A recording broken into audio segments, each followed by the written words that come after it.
Hi, I'm Mike, and this is Our Wyoming Life.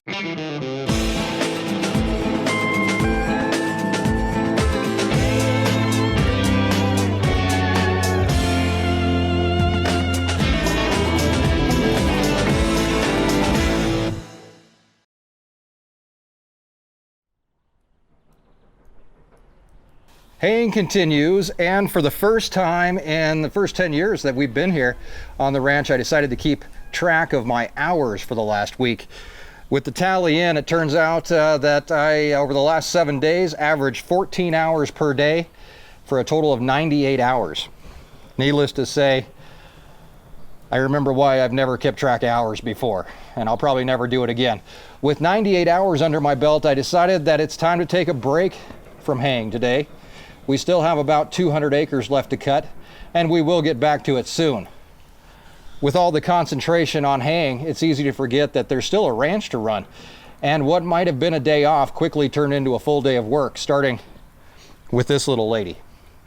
I found her last night, laying in the pasture, dehydrated and weak. We've had some pretty hot temperatures lately. She could barely even stand up, so I scooped her up and brought her back to the barn. She's definitely dehydrated. She's very weak and tired, and she has a terrible case of diarrhea. So she's gotten a bunch of drugs over the last couple days, including scour pills, electrolytes, penicillin.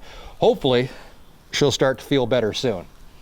So with haying going on and everything else, I was actually kind of at a loss for a material to feature in a video this week. But then Erin reminded me that the 4th of July is coming up, and our annual 3rd of July party is just around the corner. So we needed to start getting ready for that. So today's video is not about this little one, even though she's very important and we're going to check back in with her from time to time. Today's video is about the fire truck. This is a 1955 Howe Fire Cruiser. We purchased it back in 2012. Up until that time, it had been used in a small town in Montana called Opheim. It was actually in use up until that time, and they finally retired the old girl from their fleet. We went and picked her up and brought her home, where she got new tires and some replumbing that bypassed her old pump system with a modern water pump that actually sits in the back and takes care of spraying the water. Some may ask why we have a fire truck on the ranch, but being out of town, if we do have a grass fire, it can take the local fire department quite a while to get here. So this is our first line of defense.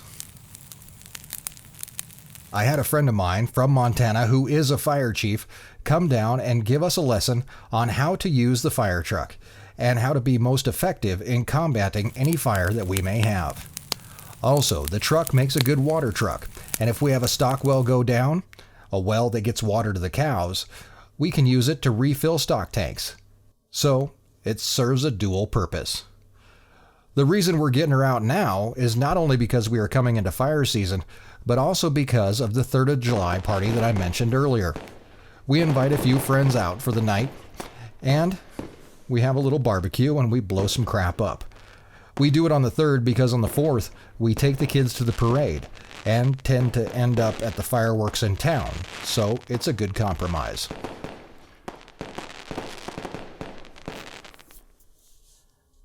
So during our party and the festivities, the fire truck will be standing guard, ready if any stray embers get away. But before we get that far, we need to get her out and ready. She spent the winter in an old shed where the peacock likes to roost. So first, we get her to the shop and give her a good spraying off. Then, I head back and check the calf again. The calf's looking good. Just relaxing, but alert, which is a good sign. Back to the fire truck, I noticed last year that the flashing light on top of the truck wasn't working, so we're going to try to fix that. A small belt that rotates the light has broke, and what good is a fire truck without lights? It should be an easy fix using a rubber band to replace the belt. Okay, so that didn't work. But luckily I live in a house full of girls, so a hair tie might just do the trick. And there we go, working lights. It's officially a fire truck. Now, all that we have to do is put the pump in. We lift it up using the tractor and place it in the back of the fire truck. Hook up the hoses, and Voila.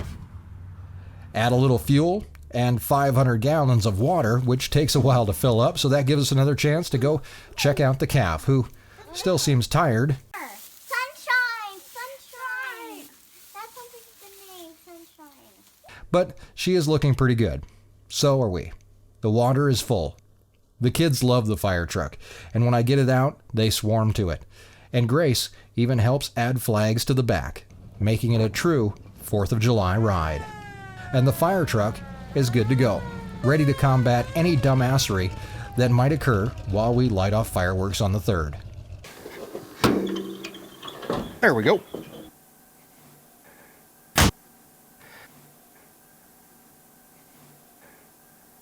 Oh, there we go. Just hates me. Well, the fire truck's ready to go. 97% of the way ready to go anyway. And I just had an idea, and you can tell me what you think, and you think it's a good idea or not. But what I'm thinking about doing is streaming some of our fireworks and our barbecue on the 3rd. I'm not sure if anybody be interested in seeing it, but if you are, let us know in the comments, and if I don't have too many beers, I'll try to remember to do it. That's it for this week. I'll keep you updated on the status of the calf in the barn. Sunshine is her name. And if anybody wants to hang out with us on the night of the 3rd, I'll see you then. Please like, subscribe, and comment. Have a great and safe and happy 4th of July.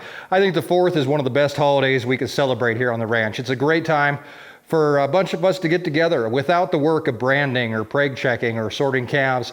We get to sit around and have an actual conversation, maybe break out a guitar or two, and celebrate living in this great country. Speaking of great country, and I don't know if you can see any of it behind me left, but a little bit of sunset left back there. We love Wyoming, and we wouldn't live anywhere else. And I really want to thank you for joining us in our Wyoming life.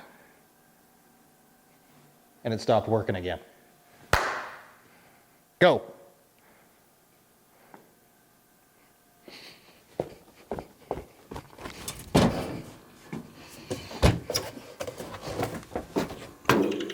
Ha-ha.